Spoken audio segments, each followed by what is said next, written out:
ვაშინგტონი აძლიერებს ზეწოლას ბაღდადში და ამჯერად შესაძლოა ამ პროცესს ახალი სახე უხელმძღვანელოს. სწორია.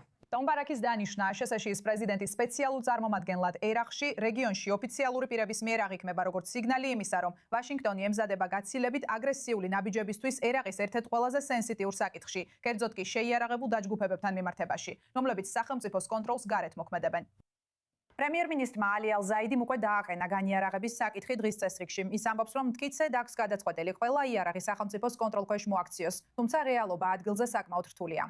მოხდა ალ-სათთან დაკავშირებულმა ერთმა დაჯგუფებამ დათანხმდა სახელმწიფო ძალებში ინტეგრირებას, მაშინ როცა ირანთან დაახლოებული ძლიერი ჯგუფები ან გაურკვეველ პოზიციაზე რჩებიან, ან ღიად ეწინააღმდეგებიან. ეხლა კი მთავარი კითხვა ისაა, მოახდენს თუ არა აშშ-ის ის ზეწოლა, რომელსაც ეს ახალი ელჩი უჭერს ხარს, ერაყზე გავლენას და მიიყვანს მას გარღვევამდე, თუ პირიქით, კიდევ უფრო გაამწვავებს შიდა დაპირისპირებას. და ამ ყოველფრის გასარჩევად ჩვენ გვერდება და ჩვენთან ერთადაა ინდიფათ ქამბარი, ქურთული დაცვის ქმედებათა საბჭოს თავმჯდომარე ვაშინგტონიდან. კარგი, ინდიფათ, თქვენი აზრით, ბარაკის დანიშვნა რეალურად ცვლის აშშ-ის გავლენას ერაყში, თუ ეს უფრო სიგნალის მიცემაა, ვიდრე პოლიტიკის ცვლილება? ნატაშა, აშშ-ს ერაყზე დიდი გავლენა აქვს. ერაყის დოლარი მიდის ფედერალურ რეზერვში.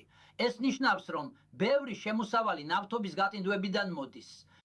ასევე ერაყზე აშშ-ს დიდი გავლენა აქვს სამხედრო დაზვერვის თვალსაზრისითაც.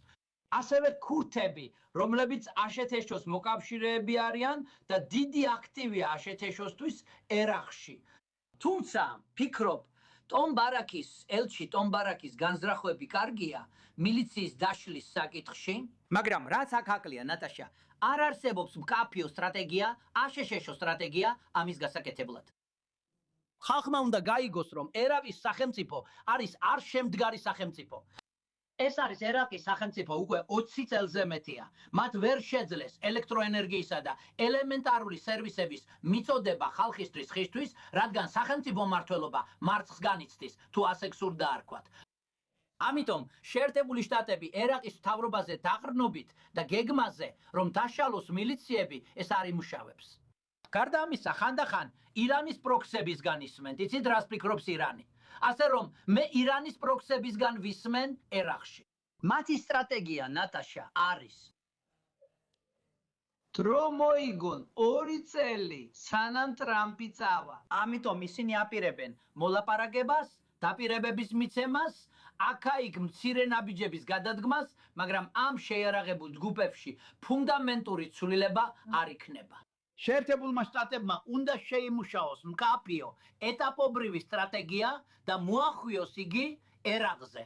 და ისინი ამას შეძლებენ, თუ ექნებათ სტრატეგია, რაქნან ამ შეიარაღებულ ჯგუფებთან დაკავშირებით. რადგან თუ ამ ჯგუფებს უბრალოდ სახელს შეუცვლიან და შინაგან საქმეთა სამინისტროში ან ერაყის არმიაში გადაიყვანენ, არ ფიქრობ, რომ რაიმე სერიოზული ცვლილება მოხდება. ისინი გააგზელებენ ისრაელზე, ქურთისტანზე და სპარსეთის ყურის ქვეყნებზე თავდასხმას, მაგრამ ძალიან კაფიო გეგმა უნდა გქონდეს, როგორ დაიშლება ეს შეიარაღებული ჯგუფები და როგორ არ მივცეთ ირანს თამაშის საშუალება. დროის გასვლასთან ერთად. იცით, პრეზიდენტ ტრამპის თანამდებობიდან წასვლამდე 2 წელი დარჩა. ამ ინტერვიუზე თქვენთან შეხვედრამდე ვუსმენდი ერთ-ერთ იურისტს, მულას, რომელმაც აირჩია მუშაბა ხამენეი. მან თქვა რაღაც ძალიან საინტერესო, ძალიან მნიშვნელოვანი. მან თქვა, რომ ჩვენმა ორ დიდმა იმამმა, ხამენეიმ და ხომეინიმ, გვასწავლეს დოქტრინა. ზოგჯერ თუ არ ვიცით რა არის ორი საქციელი, უნდა დავაკვირდეთ, რას უნდა მტერს და ზუსტად საპირისპიროს გავაკეთებთ. თუ მტერს უნდა, თქვათ, კონკრეტული ადამიანი იყოს კარგ მდგომარეობაში ირანში, ჩვენ ამ ადამიანს ვტოვებთ.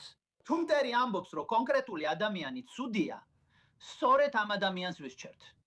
ასე რომ, რასაც პრეზიდენტი ტრამპი აკეთებს, როდესაც თავის მოთხოვნებს ირანელებს უყენებს, ისინი ყოველთვის მის წინააღმდეგ მუშაობენ და ეს ხდება მოძრავი სამიზნე. ამ თამაში შეერთებულმა შტატებმა ფრთხილად უნდა იმოქმედოს და ირანელებს გადაასროს, რადგან ისინი ამ მოთხოვნებს ირანის შიგნით წინააღმდეგობით თავიანთ პოლიტიკას გაატარებენ. ცხადია, თქვენ იცით, თქვენ ისაუბრეთ იმაზე, რომ არსებობს ძალიან კაფიო გეგმა, რომელიც შეერთებულმა შტატებმა უნდა განახორციელოს, რათა ბაღდადი რეალურად აიზუოს, განაიარაღოს ეს ირანთან დაკავშირებული დაჯგუფებები. თქვენი აზრით, რა უნდა შეიცავდეს ამას? პირველ რიგში უნდა მოვახდინოთ მილიციების ლიდერების იზოლაცია. ზოგიერთი მათგანი მთავრობაშია. ზოგიერთი მათგანი ახლა ზის და გადაწყვეტილებებს იღებს. აქვთ ბლოკები. ისინი არ უნდა შეიქმნარონ, ისინი უნდა იქნან იზოლირებული, ლიკვიდირებული და გამოცხადებული როგორც მსოფლიოსა და შეერთებული შტატების მტრები. მეორე ნაბიჯია გეგმის შემუშავება, რომ მილიციებმა დაყარონ იარაღი და ეს იარაღი უნდა აღირიცხოს. მესამე, ერაყის მთავრობა უხდის მილიციებს ერაყის ნავთობის შემოსავლიდან, რომელიც მიდის ნიუ-იორკში. 3 მილიარდი დოლარი ხელფასებში, პლუს ხარჯები თვეში 10 მილიარდ დოლარამდე აღწევს.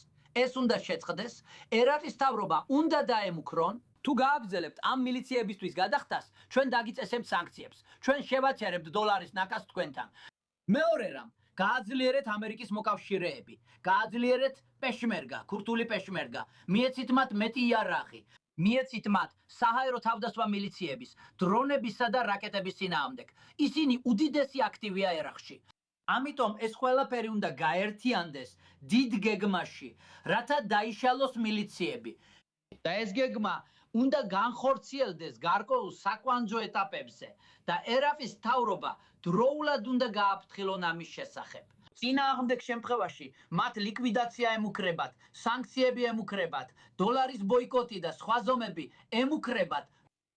კარგი, მინდა დიდი მადლობა გადაგიხადოთ როგორც ყოველთვის რომ შემოგვიერთდით და ჩემთვის ძალიან საინტერესოა თქვენი მოსაზრებების მოსმენა ამ საკითხზე.